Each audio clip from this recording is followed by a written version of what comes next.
comme ça. Mais à un moment, ça s'arrête. À un moment, ça s'arrête. Alléluia. Parce que Joseph et Jacob, Joseph a consolé Jacob lors du deuil de Rachel. Mais à un moment, Joseph ne devait pas indéfiniment rester dans la maison de Jacob. Parce qu'il devait aller pour sa grandeur en Égypte. Et le temps est venu, il a arrêté. Le problème avec vous, c'est que jusqu'à 40, 50 ans, vous restez comme votre père. Vous voulez être comme votre mère.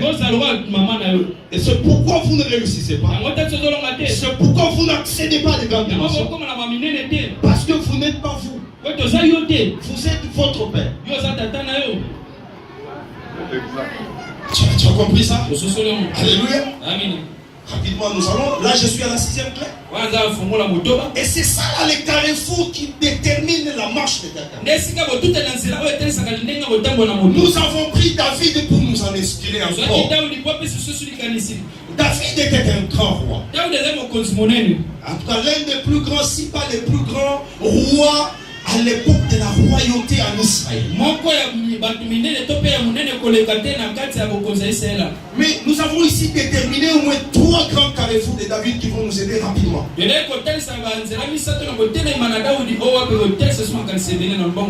que c'est pas ça notre sujet. David, lorsque sa royauté s'est accrue, il est devenu un grand. Il est devenu puissant. Première intention qui monte dans le cœur de David. David s'est dit, je dois construire un temple. Ce qui n'est pas une mauvaise idée. Mais il y a un problème. Dieu regarde. Dieu parle au prophète qui était aux côtés de David. Il lui dit non. Va dire à David. David est un homme de sang. Il ne peut pas construire le temple. Amen. Amen. Quelle est l'image que nous tirons dans ça? Très souvent, la position que nous avons, la richesse que nous avons, les succès que nous avons, nous poussent à rechercher une gloire personnelle plutôt que la gloire de celui qui nous a appelés à cette gloire. Alléluia. Voilà la difficulté que nous avons. Vous devenez grand. Vous avez beaucoup d'argent. L'argent ne vous permet pas à tout faire. Parce que le prophète a dit à David, il dit, tu peux le faire tout ce que tu veux. Et Dieu rappelle au prophète là-bas. Il lui dit attention. Cette parole a créé des problèmes à Saül. Lorsqu'on avait dit à Saül, tout ce que tu trouveras à faire, fais-le. Comment Saül a fini? Attention. Dans tout ce que tu devras faire, il n'y a pas tout. On ne peut pas tout faire. Amen. Amen. On ne peut pas tout réaliser. On ne peut pas prier que Dieu pardonne Satan. Ce n'est pas dans les tout. On ne peut pas prier qu'une femme devienne un homme. Ce n'est pas dans tout. Alléluia. Amen. Est-ce que vous me saisissez? Donc tout n'est pas à faire. Tout n'est pas accompli. Que votre position, que votre bénédiction ne vous donne pas l'impression que vous pouvez tout faire. Très souvent, la richesse détourne les gens. Le deuxième carrefour, nous avons appelé ça le carrefour de Bathsheba. Bathsheba était la femme d'un général qui s'appelait Uri. C'était le général qui travaillait avec David. Et Bathsheba était la femme d'Uri pendant tout le temps que David était roi. Et David n'avait jamais approché cette femme.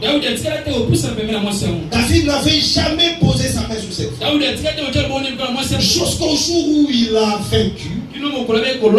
Alors qu'il a gagné la guerre, il est dans une position de celui qui a triomphé. La Bible dit il est allé au balcon. C'est-à-dire que David est monté. Et de son balcon il regarde. Il voit Bathsheba. Vous connaissez l'histoire. Il va vers Bathsheba. Il prendra Bathsheba pour lui donner un enfant. Et il va tuer le général. Alléluia.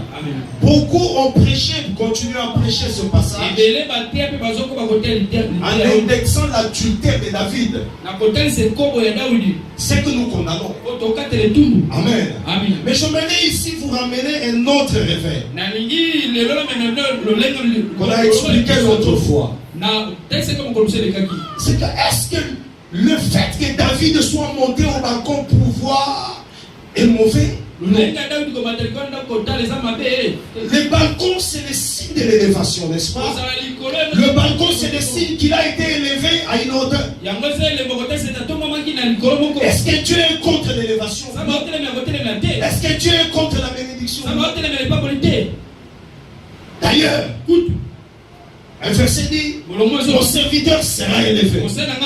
Il ira plus haut et il sera davantage plus haut. Mais il ne nous dit pas. C'est que nous verrons quand nous serons hauts. Dieu ne nous dit pas. Quand nous serons au balcon, qu'est-ce que nous verrons en bas? Lorsque David lui est monté, il a vu la femme qui ne voyait jamais quand il était à un niveau. Oh, c'est là où nous avons dit, frères et sœurs. Il y a des gens ou des personnes qui ne pêchent pas parce qu'ils ne sont pas à un certain niveau de vie. Et ça, nous sommes en position pour être envoyés parce que nous sommes en entente, et ça, pour nous, si nous sommes en attendant, nous sommes en attendant. Oui, nous sommes en lancé aux autres, c'est un moto et sans un avion. Nous sommes en avion, ça peut être allergique. Nous sommes en avion, nous sommes en avion. Amen.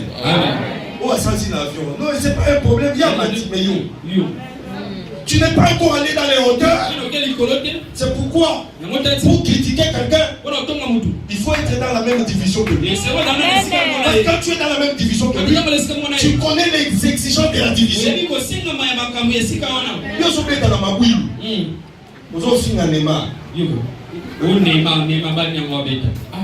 Vous voyez la différence? Amen. Il est plus facile d'indexer les gens quand ils sont hauts et pendant que nous sommes bas. Et lorsque nous arriverons à leur diapason, lorsque nous arriverons à leur pédestal, nous comprendrons les contraintes, les réalités qui sont dans leur environnement. Quand il était bas, David n'avait pas de défense.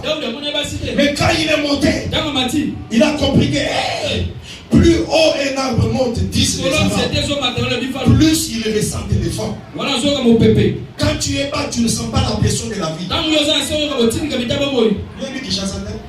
Vous avez la bande. Tout le monde va la gommer la mine.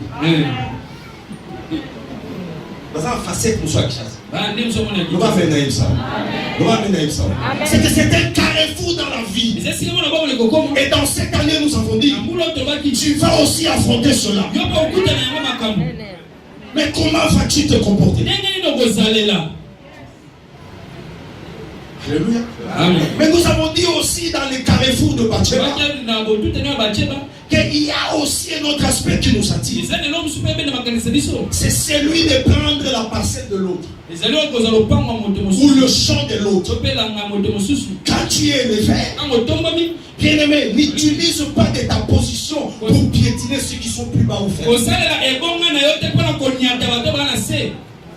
Amen. Quand tu es là, ce n'est pas parce que toi tu es au balcon que tu vas piétiner dans le champ de l'autre. Tu as une parcelle. Alléluia. Tu as beaucoup de moyens pour construire. Construis en hauteur. Ok, boyé. Pour ceux qui boyé, aux enfants ou à voisin. Ok, la cadence, c'est pas ça, faux papier. Alléluia. Quel Nicolo. Si vous avez 1000 étages, je ne vais pas personne. Va en haut. Ne va pas comme ça. C'est-à-dire, ne piétine pas le champ, les intérêts des autres. Quelle ta position? Ne te donne pas l'occasion de faire disparaître les autres. Vous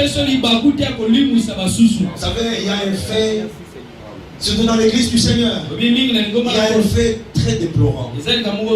Les gens, quand ils atteignent, surtout les pasteurs, quand ils atteignent un certain niveau, ils forment des castes selon leur position. C'est comme ça que vous voyez aujourd'hui l'église est fermée.